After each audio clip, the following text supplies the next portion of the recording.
नमस्कार, KP news 24/7 में आपका स्वागत है। मैं हूं अश्विनी आपके साथ। चलिए एक नजर डालते हैं आज की अहम सुर्खियों पर। मादिगा दंडोरा मादिगा मिसलाती होराटा समिति बीदर की ओर से आयोजित की गई प्रेस मीट। बीदर में कर्नाटक राज्य नौकरा संघ बीदर की ओर से आयोजित की गई प्रेस मीट। कर्नाटक जल सुरक्षा के लिए प्रतिबद्ध है, बोले कर्नाटक के मंत्री प्रियंक खरगे। विजयपुरा के किसानों को वक्फ नोटिस, बसवनगौड़ पाटिल यत्नाल भाजपा तथ्यान्वेषी टीम का करेंगे बहिष्कार। वक्फ भूमि विवाद, किसी भी किसान को बेदखल नहीं किया जाएगा, बोले कर्नाटक के मुख्यमंत्री सिद्धरामैया। दिवाली पर देश को प्रधानमंत्री मोदी का बड़ा तोहफा, हेल्थ सेक्टर में 12,850 करोड़ रुपए के प्रोजेक्ट का किया उद्घाटन।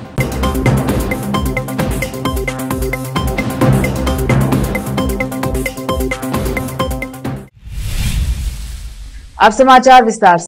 मादिगा दंडोरा मादिगा मिसलाती समिति बीदर की ओर से मंगलवार 29 अक्टूबर को बीदर के पत्रिका भवन में एक प्रेस मीट आयोजित की गई। इस अवसर पर कहा गया कि मादिगा समुदाय अंतरिक्ष आरक्षण के लिए 3 दशकों से लगातार संघर्ष कर रहा है। शर्म की बात है कि कर्नाटक सरकार आरक्षण से वंचित लोगों के आंसू पोंछने की बजाय आंखों में धूल झोंकने का वाला नया आयोग बनाने जा रही है। 1 अगस्त को सुप्रीम कोर्ट के फैसले के बाद भी कर्नाटक में लगातार संघर्ष जारी है। समाज की ओर से कभी भी नया आयोग बनाने की मांग नहीं आई। मादिगा समाज के किसी भी कार्यकर्ता ने नए आयोग के गठन की मांग नहीं की थी। नए आयोग के गठन के पीछे काफी हलचल है। देरी करने वाले और प्रभावित दलितों को धोखा देने की मंशा से आयोग बनाने का नाटक रचा जा रहा है। सुप्रीम कोर्ट के फैसले के 2 महीने 27 दिन बाद भी कांग्रेस सरकार आंतरिक आरक्षण की मांग को नजरअंदाज कर रही है।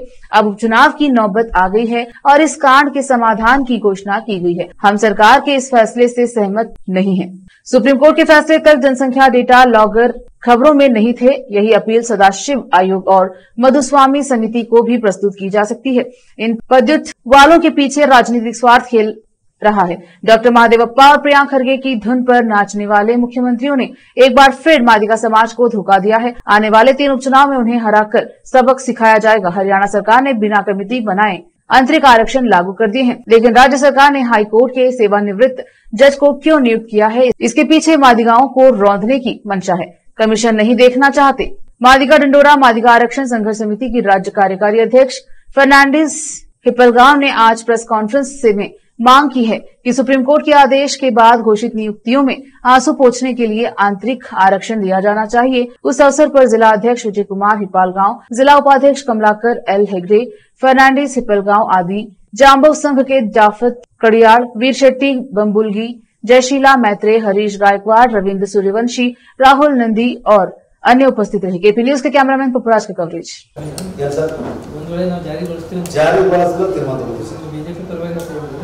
ಅವರು ಬರೀ ಹೇಳ್ಕೊತ ನಡ್ಕೊಂಡು ಟೈಮ್ ಆಗ್ತದ ಅವ್ರು ಜಾರಿ ಮಾಡಿ ತೋರ್ಲಿ ನಾವು ಕಾಂಗ್ರೆಸ್ ಪಕ್ಷ ಚಿರೋಣಿ ಆಗಿರ್ತೀವಿ. ಈಗ ಸುಪ್ರೀಂ ಕೋರ್ಟ್ ತೀರ್ಪು ಅಂತ ಹೇಳಿ ನರೇಂದ್ರ ಮೋದಿ ಅವರ ಹೆಸರು ಪ್ರಸ್ತಾಪಪಡಿಸಿದ್ರು. ಹೌದು, ಸುಪ್ರೀಂ ತೀರ್ಪು ನರೇಂದ್ರ ಮೋದಿ ಅವರಿಗೆ ಏನಂದ್ರೆ ಸುಪ್ರೀಂ ಕೋರ್ಟ್ ನರೇಂದ್ರ ಮೋದಿ ಅವರು ಒತ್ತಾಯ ಮಾಡಿದ್ದು ಒಳಗಿಸ್ತಾರೆ ಕೊಟ್ಟಿದೆ. ಸುಪ್ರೀಂ ಕೋರ್ಟ್ ತೀರ್ಪು ಬರಬೇಕಾದ್ರೆ ನರೇಂದ್ರ ಮೋದಿ ಅವರು ಜನರಲ್ ಆಫ್ ಅಟೆಂಡರ್ ಅಂತ ಲಾಯರ್ ಅನ್ನು ಅವರೇ ನೇಮಕ ಮಾಡಿ ಅವರೇ ಡೆಪೋಟ್ ಮಾಡಿ ಅವರೇ ಸಪೋರ್ಟ್ ಮಾಡಿ ಇಟ್ಟಿದ್ದಾರೆ. ಯಾರು ನರೇಂದ್ರ ಮೋದಿ ಅವರು ಆ ವಕೀಲರನ್ನು ನೇಮಿಸಿ ಬಂದಿದೆ ಅಂತ. ಹೌದು, 100%. ನರೇಂದ್ರ ಮೋದಿ ಇನ್ಫ್ಲುಯೆನ್ಸ್ ಮಾಡಿದ್ದಾರೆ. ಇನ್ಫ್ಲುಯೆನ್ಸ್ ಮಾಡಿಲ್ಲ, ಆ ಡೆಪೋಟ್ ಮಾಡಿದ್ದಾರೆ ಜನರಲ್ ಆಫ್ ಅಟೆಂಡರ್ ಅವರೇ ಡೆಪೋಟ್ ಮಾಡಿದ್ದಾರೆ. ಅವರು ಡೆಪೋಟ್ ಮಾಡಿ ಸರ್ಕಾರ ಒಂದು ಕಮಿಟಿ ಮಾಡಿಕೊಂಡು ಅದಕ್ಕೆ ನಮಗೆ ಸಹಾಯ ಮಾಡಿದೆ ಅಂತ ಹೇಳ್ತಾರೆ. ಡೆಪೋಟ್ ಅಲ್ಲ ಸರ್, ಒಂದು ಜನರಲ್ ಆಫ್ ಅಟೆಂಡರ್ ಯಾರು ಮಾಡಿದ್ರು? ಇಲ್ಲಿವರೆಗೆ ಕಾಂಗ್ರೆಸ್ ಸರ್ಕಾರ ಮಾಡಿದ್ರೆ ನಾವಾಗ 30 ವರ್ಷ ಹೋರಾಟ ಮಾಡ್ತಿದ್ದು. ಸೋನಿಯಾ ಗಾಂಧಿ ಮಾಡಿದ್ರ, ರಾಹುಲ್ ಗಾಂಧಿ ಮಾಡಿದ್ರ, ಖರ್ಗೆ ಅವರು ಮಾಡಿದ್ರ, ನರೇಂದ್ರ ಮೋದಿ ಅವರು ಮಾಡಿದ್ರಲ್ಲ. ಸರಿಯಾದ ಹೆಸರು ಪ್ರಸ್ತಾಪ ಮಾಡ್ತಿದ್ದೀವಿ, ರಾಜಕೀಯವಾಗಿ ಮಾತಾಡ್ತಿದ್ದೀವಿ. ರಾಜಕೀಯ ಇಲ್ಲ, ರಾಹುಲ್ ಗಾಂಧಿ ಖರ್ಗೆ ಅಲ್ಲ, ಪ್ರಧಾನಿ ಮನಮೋಹನ್ ಸಿಂಗ್ ಮಾಡಿಲ್ಲ ಅಂತ ಹೇಳ್ಬೋದು. ಹೈಕಮಾಂಡ್ ಯಾರು ಸರ್? ಅದಕ್ಕೆ ಹೈಕಮಾಂಡ್ ಅನ್ನೋಕ್ಕಿಂತ ಪ್ರಧಾನಿ ಮಾಡ್ತಾರೆ, ಪಕ್ಷದ ಹೈಕಮಾಂಡ್. ಅದೇ ನರೇಂದ್ರ ಮೋದಿ ಇವಾಗ ಜೆಪಿ ನಡ್ಡಾ ಕೃತಜ್ಞತೆ ಸಲ್ಲಿಸಿದ್ರು. ಮನಮೋಹನ್ ಸಿಂಗ್ ಇದ್ರ ಅವಾಗ ಅವ್ರ ಸರ್ಕಾರ ಮಾಡ್ತಾವಾಗ ವ್ಯಾಲಿಡ್ ಮಾತಾಡಿ. ಮನಮೋಹನ್ ಸಿಂಗ್ ಪ್ರಧಾನಮಂತ್ರಿ ಮಾಡಿದ್ರ ಸರ್, 30 ವರ್ಷ ಹೋರಾಟ ಮಾಡ್ತಾರೆ ನಮಗೆ. ಅದು ನಮಗೆ ಯಾರು ಸಹಾಯ ಮಾಡಿದ್ರೆ ಸ್ಪಂದಿಸ್ತಾರೆ, ಅವ್ರ ಹೆಸರು ತಗೊಳ್ಳೇಬೇಕಲ್ಲ ಸರ್. ಕೃಷ್ಣ ಆಗಲಿ ನಿಮ್ಮ ಸಂಘಟನೆಗೆಲ್ಲ RSS ಫಂಡಿಂಗ್ ಆಗ್ತಾ ಇದೆ ಅಂತ ಸುಳ್ಳು ಸರ್. ನಾವು 30 ವರ್ಷ ಹೋರಾಟ ಮಾಡ್ತಿದ್ದೆ RSS ನಿಂದ ನಮ್ಗೆ ಗೊತ್ತಾಗಿತ್ತು. ನಮ್ಗೆ ಗೊತ್ತಿಲ್ಲ RSS ಎಲ್ಲ ಮಾಡ್ತಾ ಇದ್ದೀವಿ. ಯಾರು ಸರ್? RSS ಫಂಡಿಂಗ್ ಮೂಲಕ ನೀವು ಅಂಬೇಡ್ಕರ್ಗೆ ಹೋಗ್ತಾ ಇಲ್ಲ. ಅಂಬೇಡ್ಕರ್ ಅಂತ ನಾವು ಇದು ಕೂಡ ಸಾಧ್ಯ ವೈಜ್ಞಾನಿಕವಾಗಿ ಪರಿಪೂರ್ಣವಾಗಿ ಅನುಷ್ಠಾನ ಆಗಲಿ, ಪರವಾಗಿಲ್ಲ. ಆದರೆ ಸುಮಾರು ವರ್ಷಗಳಿಂದ ಹೋರಾಟ ಇದಾಗಿದೆ ಅಲ್ವಾ? ಜಾತಿಗಣತಿ ಈಗಾಗಲೇ ಬಂದಿರತಕ್ಕಂಥ ವಿಷಯ. ಸರ್ಕಾರ ಇಲ್ಲ ಸರ್, ಇಲ್ಲ. ಇದು ಕುಂಟು ನೆಪ ಹೇಳ್ಕೊಂಡು 3 ಕ್ಷೇತ್ರಗಳಲ್ಲಿ ಬೈ ಎಲೆಕ್ಷನ್ ಅಲ್ಲಿ ಗೆಲ್ಲುವಂತ ಒಂದು ಕುತಂತ್ರ ಇದೆ ಅಷ್ಟೇ. ಅದನ್ನ ಬಿಟ್ಟರೆ ಮತ್ತೇನೂ ಇಲ್ಲ. ಒಳ ಮೀಸಲಾತಿ ನೋಡಿ, ಸುಪ್ರೀಂ ಕೋರ್ಟ್ ಅಲ್ಲಿ ಉಷಾ ಮೇಯರ್ ಕಮಿಟಿ ಆಗಿರ್ಬೋದು, ಸದಾಶಿವ ಆಯೋಗ ಅವರ ಒಂದು ವರದಿ ಆಗಿರ್ಬೋದು, ಇದನ್ನೆಲ್ಲ ಓದಿ ಇದನ್ನೆಲ್ಲ ತಿಳಿದುಕೊಂಡಾದ್ಮೇಲೆ ಸುಪ್ರೀಂ ಕೋರ್ಟ್ ಆ ಒಂದು ವರದಿನ ನೋಡಿ ಅವರ ಒಂದು ಆನ್ಸರ್ನ ಕೊಟ್ಟಿದ್ದಾರೆ ಈಗಾಗಲೇ ಸುಪ್ರೀಂ ಕೋರ್ಟ್ ಅಲ್ಲಿ. ಸುಪ್ರೀಂ ಕೋರ್ಟ್ ಅವರು ಇದನ್ನೆಲ್ಲ ನೋಡಾದ್ಮೇಲೆ ಕೊಟ್ಟ ತೀರ್ಮಾನಕ್ಕೆ ಮತ್ತೊಂದ್ಸಲ ನೀವು ಕಮಿಟಿ ಇಡ್ತೀರಿ ಅಂದ್ರೆ ಸುಪ್ರೀಂ ಕೋರ್ಟ್ ಮೇಲೆ ಕಾಂಗ್ರೆಸ್ ಸರ್ಕಾರಕ್ಕೆ ಭರವಸೆ ಇಲ್ಲ ಅಂತಾನ, ಅಥವಾ ಸುಪ್ರೀಂ ಕೋರ್ಟಿಗೆ ಬೆಲೆ ಇಲ್ಲ ಅಂತಾನ? ಇಲ್ಲ, ಇದು ಈಗ ಏನಂತಂದ್ರೆ ನೋಡಿದಂಗೆ supreme court judgment is final. ಈಗ ಇವರು ಮತ್ತೆ ನಿವೃತ್ತಿ ನ್ಯಾಯಮೂರ್ತಿ ಮಾಡ್ತಾರೆ ಅಂತಂದ್ರೆ ಅದು ಟೋಟಲ್ ಅಗೇನ್ಸ್ಟ್ ಅದು. ಕಂಟೆಂಪ್ಟ್ ಯಾಕೆ ಹಾಕ್ಬೋದು ನಿಮ್ಮ ಸಮಾಜದಲ್ಲಿ ಸೇರಿ ಸಿದ್ದರಾಮಯ್ಯ ಗೌರ್ಮೆಂಟ್ ವಿರುದ್ಧ ಕಂಟೆಂಪ್ಟ್ ಹಾಕ್ಬೋದು? ಹಾಕ್ತೀವಿ ಸರ್, ನಿನ್ನೆ ತೀರ್ಮಾನ ತಗೊಂಡ್ರು ಹಾಕ್ತೀವಿ ಸರ್. ತಪ್ಪಾಗ್ತದೆ. ಈಗಾಗಲೇ ಮೊದಲು ಕೊಟ್ಟಿರ್ತಕ್ಕಂಥ ವರದಿ ಕೂಡ ಸುಪ್ರೀಂ ನ್ಯಾಯಾಧೀಶರು ಅಂದ್ರೆ ರಿಟೈರ್ಡ್ ಜಡ್ಜಸ್ ಈ ಒಂದು ವರದಿಯನ್ನು ಮೊದಲು ಕೂಡ ಕೊಟ್ಟಿದ್ರು. ಮತ್ತೆ ಇವರು ಪದೇ ಪದೇ ಅದನ್ನೇ ಕೇಳೋದು 100% ತಪ್ಪು. ಇದು 3 ಕ್ಷೇತ್ರಗಳಲ್ಲಿ ಅವರು ಮಾದಿಗರ ವೋಟ್ ಪಡೆಯೋದಕ್ಕೆ ಇದೊಂದು ಕುಂಟು ನೆಪ ಹೇಳ್ಕೊಂಡಿರ್ತಕ್ಕಂಥವ್ರು. कर्नाटक राज्य नौकर संघ बीदर की ओर से बीदर के पत्रिका भवन में एक प्रेस मीट आयोजित की गई। इस प्रेस मीट में इस संघ के state wise president and district के प्रेसिडेंट राजेंद्र कुमार गदगे के अलावा इस संघ के वरिष्ठ लोग आदि उपस्थित रहे और अपनी मांगों को लेकर बात की। केपी न्यूज के कैमरामैन पपुराज की कवरेज। ಅಷ್ಟು ಜನ ಇದು ಕೂಡ ಯಾರು ಬಹಳಷ್ಟು ಜನ ನಾವು ಎಂಪ್ಲಾಯೀಸ್ ಕೊಟ್ಟಿಲ್ಲ, ಬಹಳಷ್ಟು ಬೆಳವಣಿಗೆ ಡಿಪಾರ್ಟ್ಮೆಂಟ್ ಅಷ್ಟೇ ನಮ್ಗೆ ಕೊಟ್ಟಿದ್ರು. ಆದ್ರೂ ಕೂಡ ಈ ಚುನಾವಣೆ ನಡೆಸಬೇಕಲ್ಲ, ಯಾರು ಕೂಡ ಪಟ್ಟಿನೇ ಕೊಟ್ಟಿಲ್ಲ ಅಂತ ತಿಳ್ಕೊಳ್ಳಿ, ಚುನಾವಣೆ ಮಾಡಲಿಕ್ಕೆ ಬರೋದಿಲ್ಲ. ಯಾರು ಪಟ್ಟಿನೇ ಕೊಟ್ಟಿಲ್ಲ ಅಂತಂದ್ರೆ ಬೀದರ್ ಜಿಲ್ಲಾದ ಚುನಾವಣೆ ಸುಮ್ಮನೆ ನಾವೇ 4 ಇಲಾಖೆ ಚುನಾವಣೆ ಮಾಡ್ಕೊಂಡು ಹೆಂಗ್ ಸರ್ ಹಂಗ ಮಾಡ್ಲಿಕ್ಕೆ ಬರೋದಿಲ್ಲ. ಇವತ್ತು ನಾಮಿನೇಷನ್ ಹಾಕೋದು ಶುರು ಆಯ್ತು, ಹೌದಾ? ಅದಕ್ಕಿಂತ ಈ ಅವತ್ತಿನ ದಿವಸ ಚುನಾವಣಾಧಿಕಾರಿ ನೇಮಕ ಮಾಡ್ತಾರೆ, ಅಥವಾ ಬಿಫೋರ್ 4-5 ಡೇಸ್ ಮಾಡಿ ಒಂದು ಲಿಸ್ಟ್ ಅಲ್ಲಿ ಅಂಟಿಸಿ ಈ ತರ. ಅದಕ್ಕೆ ನಾವು ಹೇಳ್ತಾ ಇದ್ದೀವಿ ನಿಮ್ಗೆ ಅದಕ್ಕೆ ಸ್ಪಷ್ಟವಾಗಿ, ಚುನಾವಣೆಯಿಂದ ನಾವು ಹೇಳ್ತಾರೆ ನಿಮ್ಗೆ ಈ ಆರೋಗ್ಯ ಇಲಾಖೆಯಲ್ಲಿ 500 ಜನ ಎಂಪ್ಲಾಯ್ಸ್ ಇದ್ದಾರೆ, ನಮ್ಮ ಶಿಕ್ಷಕರಲ್ಲಿ 12 ಜನ ಎಂಪ್ಲಾಯ್ಸ್ ಇದ್ದಾರೆ. ಅವ್ರು ಯಾರು ಕೂಡ ವಿಳಂಬವಾಗಿ ಕೊಟ್ಟಿರೋದ್ರೆ ವಿಳಂಬ ಆಗಿದೆ ಅಷ್ಟೇ, ವಿನ ನಾವು ಯಾವುದೇ ಕಾರಣಕ್ಕೆ ಹೀಗೆ ಇದು ಮಾಡಬೇಕಂತ ನಮ್ದು ಇದ್ದಿಲ್ಲ. ಆದ್ರೂ ಕೂಡ ಏನ್ ಮಾಡಿದೆ ಅಂತಂದ್ರೆ, ಯಾವಾಗ ಚುನಾವಣಾ ಪ್ರಕ್ರಿಯೆ ಪ್ರಾರಂಭವಾಗಬೇಕು, ಚುನಾವಣಾಧಿಕಾರಿಗಳ ನೇಮಕ ಆಗಬೇಕು, ಪೊಲೀಸ್ ಪೊಲೀಸ್ ಯಾವ ಮಾಹಿತಿ ಕೊಡಬೇಕು ಕೊಟ್ಟಿವಿ. ಪ್ರಕ್ರಿಯೆ ಅಂತೂ ಪ್ರಾರಂಭ ಮಾಡಿ ಪ್ರಕ್ರಿಯೆ ಯಾವಾಗ ನಿಂತದಾದ ಸಮಸ್ಯೆ ಅಂದ್ರೆ ನಾವು ಜವಾಬ್ದಾರಿ ಆಗ್ತೀವಿ. ಅಲ್ಲಿ ನಿನ್ನೆ ಕೂಡ ಪ್ರಕ್ರಿಯೆ ಮಾಡ್ತಾ ಇದ್ದೇವೆ. ತಾವು ಮಾಡಿದ್ರಲ್ಲ ಅಂದ್ರೆ ಈಗ ತಾವು ಮನಸ್ಸಿಗೆ ಬಂದಪ್ಲ ಮಾಡ್ತಾ ಪೈಲ ಪ್ರಕಾರ ಮಾಡಿಲ್ಲ ಅಂದಪ್ಲ ಆಗುತ್ತೆ. ಯಾರು ಸರ್ ಈಗ ಫಾರ್ ಎಕ್ಸಾಂಪಲ್ ತಗೋಬೇಕು, ಈಗ ಯಾರು ಕೊಟ್ಟಿಲ್ಲ ಇದು ಬಟ್ ಯಾರು ಕೊಡ್ಲಿ ಬೇಡ, ಪೈಲ ಪ್ರಕಾರ ಒಂದು ಸಿಸ್ಟಮ್ ಇರ್ತದೆ. ಅದೇ ಹೇಳ್ತಾ ಇದ್ದಾರೆ ಮಾಡಬೇಕು, ನಾಮಿನೇಷನ್ ಆಗಬೇಕು. ಹೇಳ್ತಾ ಇದ್ದೀನಲ್ಲ, ಈಗ ವಿಳಂಬವಾಗಿ ಅವ್ರು ಏನಾದ್ರು ಎಂಪ್ಲಾಯ್ಸ್ ನಮಗೆ ಮಾಹಿತಿ ವಿಳಂಬವಾಗಿದ್ರೆ ಸ್ವಲ್ಪ ವಿಳಂಬ ಆಗಿದೆ ಅಷ್ಟೇ, ಅದಕ್ಕೆ ದುರುದ್ದೇಶ ಇದ್ದಿಲ್ಲ.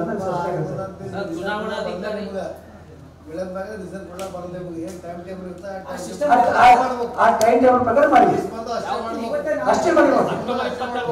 ರೂಲ್ಸ್ ಪ್ರಕಾರ ನೀವು ಕರಡು ಪ್ರತಿಯಲ್ಲಿ ಅಂಟಿಸಿಲ್ಲ ಅಂತ ನಾವು ಅಂಟಿಸಿದ್ವು, ಕರಡು ಪ್ರತಿ ಅಂಟಿಸಿದೆವು, ಎಲ್ಲರಿಗೂ ಮಾಹಿತಿ ಕೂಡ ಕೊಡ್ತಕ್ಕಂಥ ಅಪಾಯಿಂಟ್ಮೆಂಟ್ ಮಾಡಿದ್ರೆ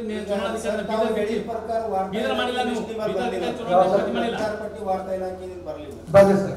ವಾರ್ತಾ ಇಲಾಖೆ ಕೇಳೋಣ ಅದಕ್ಕೆ ಹೇಳ್ತಾ ಇದ್ದೀನಿ. ನಾವೇನ್ ಮಾಡಿ ಸರ್, ಇನ್ನೊಂದು ವಿಷಯ ತಮ್ಮ ಗಮನಕ್ಕೆ, ನಾವೇನ್ ಮಾಡಿದ್ವಿ ಅಂತಂದ್ರೆ ಒಂದು ನೋಟಿಸ್ ತಯಾರು ಮಾಡಿದ್ವಿ.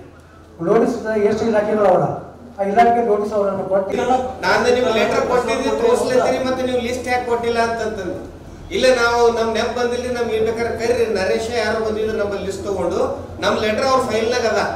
ನಾವು ಯಾವಾಗ 21ನೇ ತಾರೀಕು ಕೊಟ್ಟಿದ್ದದ ಅವ್ರ ಫೈಲ್ನಾಗ ಅದ. ಅವ್ರಿಗೆ 30 ತಾರೀಕು ತನಕ ತಂದು ಕೊಡ್ಬೇಕಂತೂ ಅದ. ಅವ್ರ ಬಲ್ ಫೈಲ್ ಅದ, ನಮ್ ಲೆಟರ್ ಕೊಟ್ಟಿದ್ದ ಅವ್ರ ಬಲ್ ಫೈಲ್ ಅದ. ಆದ್ರೆ ನಮ್ಗೆ ನೆನಪು ಹೋಗಿದೆ ಸರ್, ನಮ್ಗೆ ಕೊಡ್ಲಕ್ ಆಗಿಲ್ಲ ಅಂತಂತ ಮನ್ನ ನಾವು ಲಿಸ್ಟ್ ಬಂದ್ಮೇಲೆ ಬಂದಾಗ ಬೇಕಾದ್ರೆ ಕೇಳ್ರಿ, ಅವ್ರ ನರೇಶ ಯಾರು ಅದಾರ, ಅವ್ರ ನರೇಶ್ ಅದಾರಲ್ಲ ಅವ್ರು ನನ್ನ ಬಲ್ ತಗೊಂಡ್ ಬಂದ್ರು. ಸರ್ ಈಗ ನೀವು ಕೊಟ್ಟಿದ್ದ ಲೆಟರ್ನು ಅದಾರಿ, ನಂಗೆ ನೆನಪು ಹೋಗ್ಬೇಕಾದ್ರೆ ಅವ್ರಿಗೆ ಕೇಳಿ, ನೀವು ವಾರ್ತಾ ಇಲಾಖೆದವರಿಗೆ ಲೆಟರ್ ಮುಟ್ಟಿದಿಲ್ಲ ಸರ್. ಓವರ್ ಆಲ್ ಅಂತಲ್ಲ, ನಾವು 60 ಪ್ರಕಟಣೆ ಕೊಟ್ಟಿರೇನೋ ಅಂತ ಕೇಳ್ತೀವಿ. 60 ಡಿಪಾರ್ಟ್ಮೆಂಟ್ ಈ ವಿಷಯ ಕೊಟ್ಟಿಲ್ಲ, ಪತ್ರಿಕಾ ಕೊಟ್ಟಿಲ್ಲ ಅಂತ ಸರ್. ಈಗ ನಮ್ಮ ಸ್ಟೇಟ್ ಲೆವೆಲ್ ಪತ್ರಿಕೆಯಲ್ಲಿ ಎಲ್ಲರಲ್ಲಿ ಬಂತು, ಬಂದ ನಂತರ ಯಾವುದೇ ಚುನಾವಣೆಯಲ್ಲಿ ಜಿಲ್ಲಾ ಮಟ್ಟ ಪತ್ರಿಕೆಯಲ್ಲಿ ಬರಬೇಕೋ ಬೇಡವೋ? ಈಗ ನಾವೆಲ್ಲ ನಮ್ಮ ಬೈಲಾ ಪ್ರಕಾರ ಏನಿದೆ, ಜಿಲ್ಲಾ ಮಟ್ಟದಲ್ಲಿ ಎಲ್ಲ ಪತ್ರಿಕೆ ಇರ್ತಾವ, ರಾಜ್ಯ ಮಟ್ಟ ಪತ್ರಿಕೆ ಇಲ್ಲ, ರಾಜ್ಯ ಮಟ್ಟದ ಇಲ್ಲಿ ಪತ್ರಿಕಾ ಪ್ರಕಟಣೆ ಕೊಡ್ಬೇಕಿಲ್ಲ ಮಾನ್ಯ ಕಾರ್ಯದರ್ಶಿಗಳೇ. ಆಯ್ತು, ನಾನು ನಮ್ಮ ಡಿಪಾರ್ಟ್ಮೆಂಟ್ ಇಂದ ಎಲ್ಲಾ ಡಿಪಾರ್ಟ್ಮೆಂಟ್ 60 ಡಿಪಾರ್ಟ್ಮೆಂಟ್ ಗೆ ಕೊಟ್ಟಿದ್ದು ನಮ್ಮ ರಿಜಿಸ್ಟರ್ ನಲ್ಲಿ. ಅಂತ ಕೇಳ್ತಾ ಇದ್ದೀವಿ ಪ್ರೆಸ್ ರಿಲೀಸ್ ನಮ್ದೇನು ಪ್ರಶ್ನೆ ಒಟ್ಟಾರೆ ಅಂದ್ರೆ ಈಗ ಲೋಕಸಭಾ ಎಲೆಕ್ಷನ್ ಡೆಲ್ಲಿ ಇಲ್ಲಿ ಮತ್ತೆ ಅಧಿಸೂಚನೆ ಹೊರಡಿಸ್ತಾರೆ. ರಾಜ್ಯ ಮಟ್ಟದವರೇ ರಾಜ್ಯದ ಈ ತಾರೀಕು ತಾಲೂಕದ ಈ ತಾರೀಕು ಅಂತಿದೆ. ಅವರು ರಾಜ್ಯ ಮಟ್ಟದಲ್ಲಿ ತಾಲೂಕದ ಎಲೆಕ್ಷನ್ ಏನು ಚುನಾವಣೆ ರಾಜ್ಯ ಮಟ್ಟ ಚುನಾವಣೆ ಜಿಲ್ಲಾಧಿಕಾರಿ ರಾಜ್ಯದ ಚುನಾವಣೆ ಇಲ್ಲಿಂದ ಇಲ್ಲಿ ತನ, ಜಿಲ್ಲಾದ ಇಲ್ಲಿಂದ ಇಲ್ಲಿ ತನ, ನಮ್ಮ ರಾಜ್ಯ ಚುನಾವಣಾಧಿಕಾರಿ.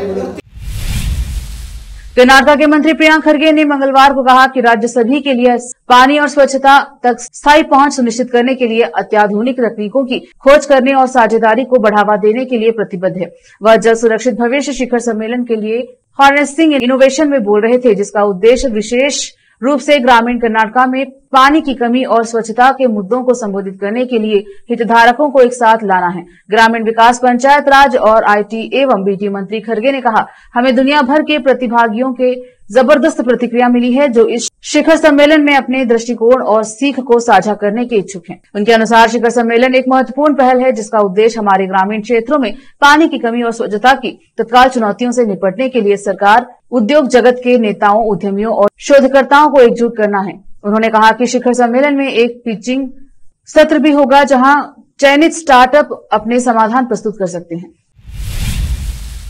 भाजपा के वरिष्ठ विधायक बसवनगौड़ पाटिल यत्नाल ने सोमवार को कहा कि वह होनवाड़ा के किसानों की दुर्दशा का अध्ययन करने और सुनने के लिए गठित 5 सदस्यीय भाजपा टीम का बहिष्कार करेंगे, जिन्हें वक्फ बोर्ड द्वारा बेदखली का नोटिस दिया गया था। बीजापुर के सांसद रमेश जिगजिगानी और मुझे भाजपा की तथ्यान्वेषी समिति से बाहर रखने के पीछे क्या मंशा है। उन्होंने यहां एक संवाददाता सम्मेलन में पार्टी के प्रदेश अध्यक्ष बीवाई विजेंद्र से सवाल किया। मैं विधानसभा के सदन में वक्फ बोर्ड के कुकर्मों के खिलाफ बोलने वाला पहला विधायक था। विजेंद्र असली सेनानियों को किनारे कर रहे हैं। उन्होंने इतने दिनों तक वक्फ अधिनियम के खिलाफ क्यों नहीं बोला। हम पार्टी के रूप में ऐसे अयोग्य व्यक्ति की आवश्यकता नहीं है। विजयपुरा जिले के किसानों के एक वर्ग द्वारा उनकी जमीनों को वक्फ संपत्तियों के रूप में चिन्हित किए जाने के आरोपों के बाद कर्नाटक के मुख्यमंत्री सिद्धरामैया ने मंगलवार को कहा कि उनमें से किसी को भी बेदखल नहीं किया जाएगा और उन्हें जारी किए गए नोटिस वापस ले लिए जाएंगे। किसी भी किसान को उनकी जमीन से बेदखल नहीं किया जाएगा। कल राजस्व मंत्री कृष्णा बैरेगौड़ा, एमबी पाटिल उद्योग और विजयपुरा जिले के प्रभारी मंत्री और वक्फ मंत्री जमीर अहमद खान ने संयुक्त रूप से कहा है कि विजयपुरा के किसी भी किसान को उनकी जमीन से बेदखल नहीं किया जाएगा। रुकते हैं छोटे से ब्रेक के लिए, जल्द लौटेंगे ब्रेक के बाद। हिंदुस्तान के हर कोने में हम हैं मौजूद। 24 घंटे हालात पर गहरी नजर,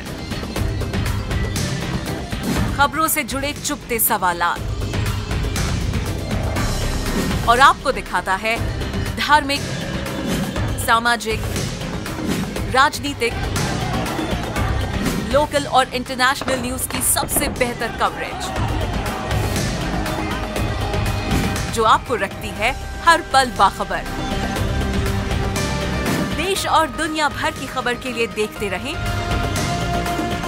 KP news 24/7। Noor education trust Bidar की ओर से चलाए जाने वाला Noor MEd and BEd college Bidar, recognised by NCTE Delhi and affiliated to Bidar University, Bidar. Admission are open for the academic year 2024-25.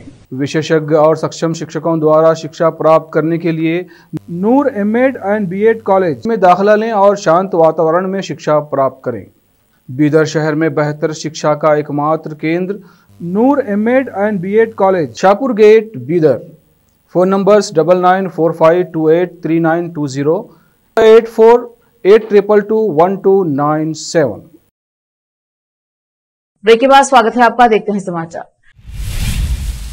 केंद्रीय मंत्री प्रहलाद जोशी ने मंगलवार को कर्नाटक की कांग्रेस सरकार पर किसानों के हितों की कीमत पर तुष्टीकरण की राजनीति करने का आरोप लगाया और कहा कि मुख्यमंत्री सिद्धरामैया के नेतृत्व वाली राज्य सरकार मंत्री जमीर अहमद खान का इस्तेमाल कर रही है। जोशी ने मंगलवार को धारवाड़ में कहा कि राजस्व रिकॉर्ड में छेड़छाड़ करके सरकार किसानों की जमीन के मालिक के रूप में वक्फ बोर्ड का नाम दर्ज कर रही है और इस तरह लोगों के साथ गंभीर अन्याय कर रही है। मीडिया कर्मियों के सवाल का जवाब देते हुए जोशी ने कहा कि जवाहरलाल नेहरू के प्रधानमंत्री काल में केंद्र की कांग्रेस सरकार ने उन कारणों से वक्फ अधिनियम पारित किया जो उन्हें भी पता था।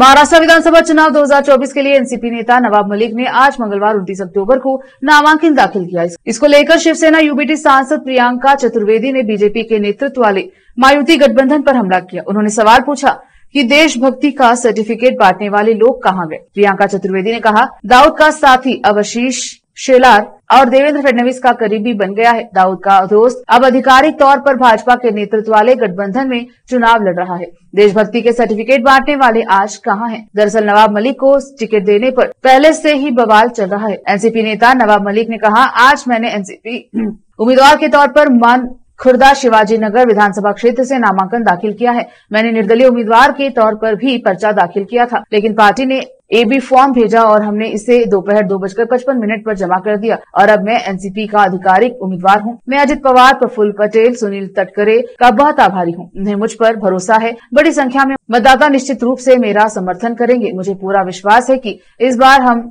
मानखुर्दा शिवाजी नगर निर्वाचन क्षेत्र जीतेंगे। दिल्ली वक्फ बोर्ड से जुड़े मनी लॉन्ड्रिंग के मामले में प्रवर्तन निदेशालय ने आप विधायक अमानुतुल्ला खान के खिलाफ सप्लीमेंट्री चार्जशीट दाखिल की है। चार्जशीट में अमानुतुल्ला खान के साथ मरियम सिद्दीकी को भी आरोपी बनाया गया है। ये केस ओखला इलाके में 36 करोड़ में जमीन की खरीद से जुड़ा है। इस मामले में अदालत 4 नवंबर को सुनवाई करेगा। अमानुतुल्ला खान को 2 सितंबर को गिरफ्तार किया गया था।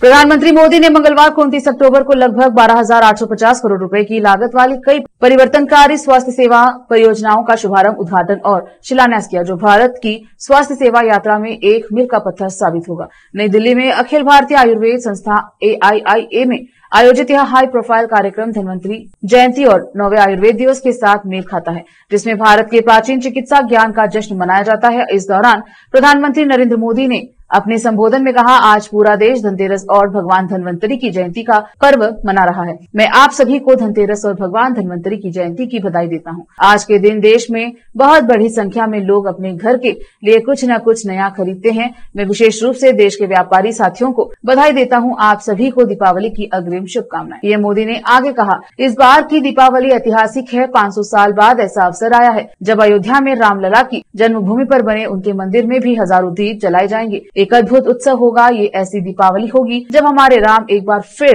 अपने घर आए हैं और इस बारे में ये प्रतीक्षा 14 वर्षों के बाद नहीं, 500 वर्षों बाद पूरी हो रही है। उत्तर प्रदेश जनपद गोरखपुर में नई दिशा फाउंडेशन की संस्थापिका वरिष्ठ समाज सेविका सुधा मोदी द्वारा लाल डिग्गी समीप सेवा बस्ती के होनहार बच्चों के साथ दीपोत्सव कार्यक्रम का आयोजन किया गया। इस दौरान मुख्य अतिथि के रूप में गोरखपुर सदर संसद भोजपुरी सुपरस्टार रवि किशन शुक्ला जी उपस्थित रहे। उन्होंने कहा कि होनहार बच्चों के बीच दीपावली उत्सव मनाते हुए खाद्य सामग्री एवं फुलझड़ी, पटाखे आदि का वितरण किया तथा जनमानस से प्रेम सौहार्दपूर्ण दिवाली मनाने एवं स्वच्छता को ध्यान में रखते हुए प्रदूषण रहित दीपावली मनाने की भी अपील की तथा उनका दीपावली बच्चों के बीच में मनाना समाज एवं जनमानस में एक संदेश जाता है। हमें प्रेम और सद्भावना का प्रतीक दीपावली मिलजुल के हर्षोल्लास पूर्व के साथ मनाना चाहिए। मुख्य अतिथि सांसद रवि किशन शुक्ला ने कहा कि नई दिशा फाउंडेशन अपने आप में जनमानस की सेवा करने के लिए प्रसिद्ध है, जो समय समय पर जरूरतमंदों की सेवा करते हुए प्रत्येक वर्ष बच्चों के बीच दीपोत्सव कार्यक्रम कर शहर में एक नया कीर्तिमान स्थापित कर रही है। गोरखपुर से केपी न्यूज के संवाददाता विकास कुमार भारद्वाज की रिपोर्ट। आयोजित किया गया। मैं विगत मेरे ख्याल में 15-16 वर्ष से ये काम करती हूँ। इस बस्ती में आती हूँ, सेवा बस्ती में, खासकर इस बस्ती में। और यहाँ पे पहले 60 बच्चे थे, 50-60 बच्चे थे, आज इस समय 250 बच्चे हैं। इन बच्चों के साथ सबसे पहले दिवाली मैं यहाँ मनाती हूँ। एक दिया इनके नाम, इन बच्चों के नाम, इस सेवा बस्तियों के नाम, इस नाम को लेके मैं दिवाली करती हूँ। उसके बाद ही अपने घरों में दिवाली करते हैं हम लोग, सभी लोग। और एक तमाम ऐसे समर्थवान लोग हैं, हाँ, लेकिन ऐसे आगे नहीं आते हैं। क्या उद्देश्य है और उन्हीं लोग को आगे करने के लिए कि मेरे द्वारा ये एक पहल मैं करती हूँ। कोई भी काम आज अगर इन बच्चों को हम खिलाते हैं तो इससे इनका पेट नहीं भरता है, लेकिन एक संदेश जाता है, एक वाइब्रेशन जाती है। आप लोग सब लोग मेरे साथ जुड़े हैं, एक वाइब्स दीजिए सबको कि सब गरीबों के घर में, बस्तियों में जाके सब मिठाइयाँ बांटे, खुशियाँ बांटे, हमारे संस्कार बांटे। जिस तरह राजा राम जब आए थे तो उनका अभिषेक हुआ था, उनका राज्याभिषेक हुआ था, इस चीज़ को बताए। ये इसी चीज़ को अधर्म पे धर्म की विजय होने को लेके हम दिवाली मनाते हैं। और इन्हीं बस्तियों में, यहाँ पे लगभग हमारे गोरखपुर के जनपद के आसपास कितनी बस्तियाँ हैं, बहुत सारे बच्चे इसमें पहल कर रहे हैं। कोई इसमें खाना देता है, कोई बच्चों के साथ दिवाली मना रहा है, सब अपने अपने तरीके से मना रहे हैं। हर आदमी मनाए, ये मुहिम चालू रहे, लगातार चालू रहे, लगातार चालू रहे। एक दिया बच्चों के नाम, सेवा बस्तियों के नाम, उनके घर में जहां दिवाली नहीं मनती है।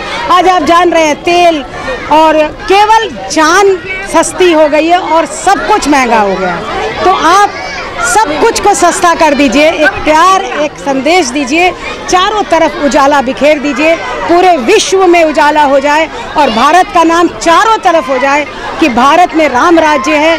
यही दिवाली का संदेश है और इन्हीं बस्तियों में, इन बच्चों के बीच में मैं हर साल दिवाली मनाती हूँ, लगातार आती रहूँगी।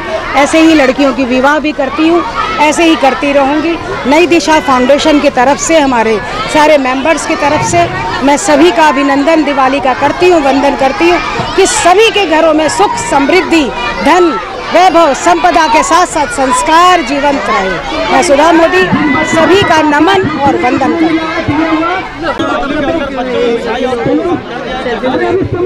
देखिए, प्रधानमंत्री मोदी जी, पूज्य योगी महाराज जी जैसे वो बंटानिया गांव जाते हैं और प्रधानमंत्री जी फौजियों के पास जाते हैं, गरीब बच्चों के पास हमारी संस्था, हमारी सुधा दीदी हैं, इनकी संस्था नई दिशा फाउंडेशन ने पूरा एक प्रयास रहता है कि गोरखपुर का कोई भी गरीब बच्चा, किसी भी झुग्गी झोपड़ी, तो अब प्रधानमंत्री आवास इतना यहाँ सबसे ज़्यादा मिला है, बहुत कम मिलती है, लेकिन जहाँ भी कोई गरीब बच्चा है उसके घर में अंधेरा ना रहे, किसी गरीब के घर में पूरे भारत में अंधेरा ना रहे, गोरखपुर के संदेशा देता है। तो मैं मेरे सभी फैन से, आपके माध्यम से जो सुन रहे हैं पूरे भारत में, पूरे उत्तर प्रदेश में, गोरखपुर में, आपके चैनल के माध्यम से ये मेरी दरख्वास्त है सबसे, कृपया आप गरीबों के साथ, गरीब बच्चों के साथ, मिठाई के साथ, दिए के साथ उनके घर जाएं, अपने पड़ोस में, अपने घर में काम करने वाला जो परिवार है उनके बच्चों के पास जाएं, हो सके तो उनके घर में विज़िट करें और वहाँ पर एक दिया जलाएंगे। मैं बता रहा हूँ, अब बड़े लोगों के पास तो सब लोग जाते हैं, गरीबों के पास जाएंगे, जो आशीर्वाद, उनकी आत्मा और उस चीज़ का जो मिलने की खुशी है। नहीं तो हम मिठाई का डब्बा दे देला, कितना लोगन का पेट भरल रहा, उन लोगन के वैल्यू ना ही रहा, जेकर पास ना ही बा, अगर ओके मिली तो कर आत्मा आपके आशीर्वाद दे, ये जरूरी बाटे। बाकी आप लोग को दीपावली की बहुत शुभकामनाएं।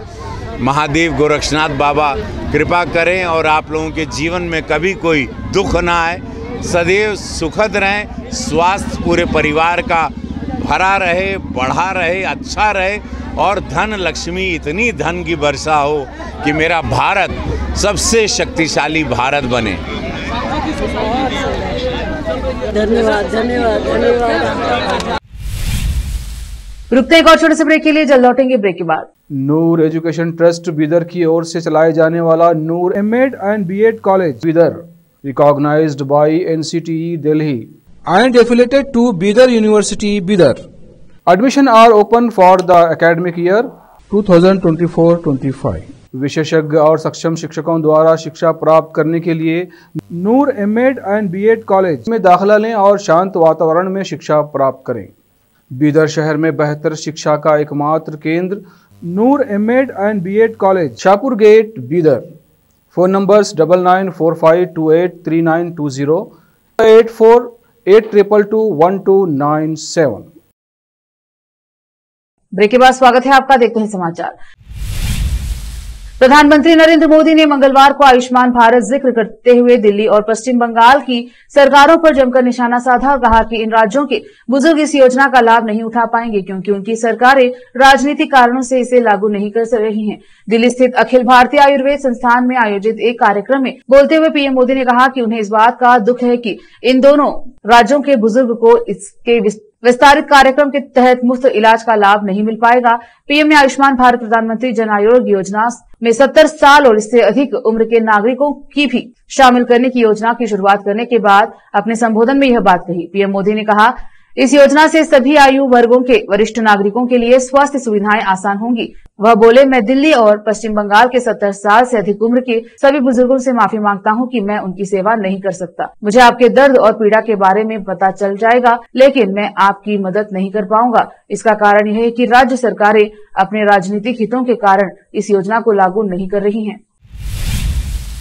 बॉलीवुड अभिनेता अर्जुन कपूर ने अपने और मलाइका अरोड़ा के रिश्ते को लेकर महत्वपूर्ण जानकारी साझा की है। हाल ही में एक इंटरव्यू में उन्होंने अपने ब्रेकअप की पुष्टि की है, जिससे फैंस और मीडिया में हलचल मच गई है। अर्जुन ने कहा है कि दोनों के बीच कुछ निजी कारणों से संबंध खत्म हुए हैं। यह जोड़ी काफी समय से एक दूसरे के साथ नजर आ रही थी और उनके ब्रेकअप की खबर ने कई प्रशंसकों को हैरान कर दिया है। अर्जुन ने यह भी बताया है कि वे दोनों इस समय अपने करियर पर ध्यान केंद्रित करना चाहते हैं।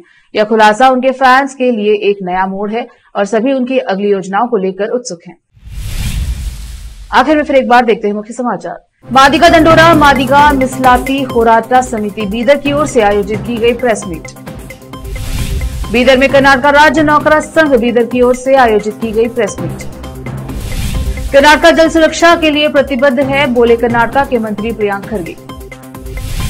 विजयपुरा के किसानों को वक्फ नोटिस, बसवंत पाटिल यत्नाल भाजपा तथ्यान्वेषी टीम का करेंगे बहिष्कार। वक्फ भूमि विवाद, किसी भी किसान को बेदखल नहीं किया जाएगा, बोले कर्नाटक के मुख्यमंत्री सिद्धरामैया।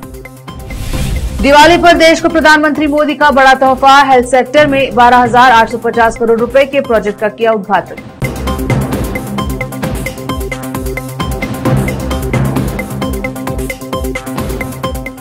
केपी न्यूज के बुलेटिन में अब तक के लिए इतना ही। देश प्रदेश के समाचारों के लिए देखते रहिए केपी न्यूज 24/7। धन्यवाद।